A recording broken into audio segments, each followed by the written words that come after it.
నింద వేయటము ఈజీనే, నోటి మాట కదా, ఫ్రీగా వచ్చేస్తుంది. దీనికి డబ్బులు కట్టాలా?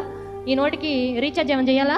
అవసరంలా. నోటి మాట ఫ్రీగా వస్తుంది. అబద్ధం చెప్పడం కూడా ఈజీ, ఎందుకంటే నోటి మాట ఫ్రీ, ఎలా అయినా మాట్లాడేయచ్చు. నిజాన్ని అబద్ధం చేయొచ్చు, అబద్ధాన్ని నిజం చేసి ఎలా అయినా ఈ నోటితో మనం మాట్లాడేయచ్చు. కానీ ఆ మాటల ద్వారా ఎన్ని జీవితాలు, స్టాండర్డ్గా ఉండాల్సిన జీవితాలు, ఎన్నో జీవితాలు కొలాప్స్ అయిపోతుంది. కాబట్టి నిందలు వస్తూ ఉంటాయి, అవమానాలు వస్తూ ఉంటాయి. మనం హ్యాపీగా బ్రతుకుతున్నామనో, లగ్జరీగా బ్రతుకుతున్నామనో మనలో చిరునవ్వు చూసో నిందలు వేస్తానే ఉంటారు. చెప్పాను కదండి, నోటి మాట ఏంటి? Free.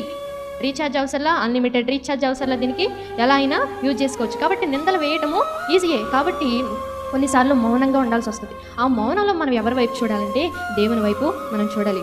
Sometimes silence is the better in unnecessary dramas. కొన్నిసార్లు అన్యాయమైన తీర్పులు మనకు జరుగుతూ ఉన్నప్పుడు మనం సైలెంట్గా ఉండడమే చాలా బెటర్. కానీ ప్రతి కన్ను దేవుడు చేస్తూ ఉంది, లోకంలో ఎక్కడెక్కడ ఏం జరుగుతున్నాయో. కానీ